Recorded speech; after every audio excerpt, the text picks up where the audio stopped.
আসসালামু আলাইকুম, সবাই কেমন আছেন? আশা করি ভালো আছেন। আলহামদুলিল্লাহ আমি ভালো আছি।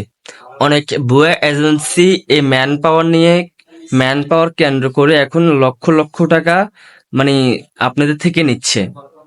অবশ্যই এটা খেয়াল করবেন। এখন ভুয়া এজেন্সি কিন্তু বেড়ে গেছে।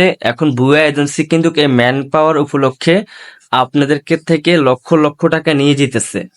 দেখেন, এখন ম্যান পাওয়ার নিয়ে একটু ঝামেলা চলতেছে, আর এই সুযোগে ভুয়া এজেন্সিরা আপনাদের থেকে টাকাগুলো নিতেছে। তো কি করে আপনারা এজেন্সি চিনবেন যে এটা আসল এজেন্সি, এটা না এটা নকল এজেন্সি? দেখেন, আসল এজেন্সির আরএল নাম্বার থাকে, আর নকল এজেন্সির আরএল নাম্বার থাকে না। আরএল নম্বর থাকে আসল এজেন্সির, আর নকল এজেন্সির আরএল নম্বর থাকে না।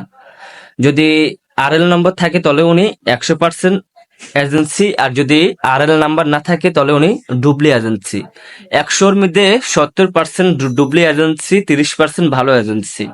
এখন এই ম্যান পাওয়ার নিয়ে যে কি ঝামেলা হইতেছে, এই ম্যান পাওয়ার কেন্দ্র করে এখন লক্ষ লক্ষ টাকা নিতেছে, যে ম্যান পাওয়ারের জন্য এখন টাকা দিতে হয়, ম্যান পাওয়ারের জন্য টাকা নিতে হয়, এরকম করতেছে। এখনো পর্যন্ত যাদের ম্যান পাওয়ার কার্ড হয় নাই, অবশ্যই আপনারা খুব সাবধানে থাকবেন। আপনাদের থেকে এজেন্সি টাকা নিবে, আর হ্যাঁ, টাকা দিবেন কাদেরকে? যারা অরিজিনাল এজেন্সি তাদেরকে টাকা দিবেন।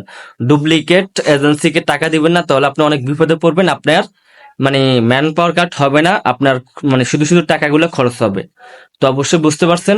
আপনি এজেন্সিকে জিজ্ঞাসা করবেন আরএল নাম্বার কত। যদি আরএল নাম্বার বলতে পারে তাহলে আপনি ভাববেন যে উনি অরিজিনাল এজেন্সি, আর নতুবা ওনার আরএল নাম্বার ছবিটা আপনাকে পাঠাতে বলবেন। তো অবশ্যই বুঝতে পারছেন। ভিডিওটা ভালো লাগলে শেয়ার করে দিবেন। আল্লাহ হাফেজ।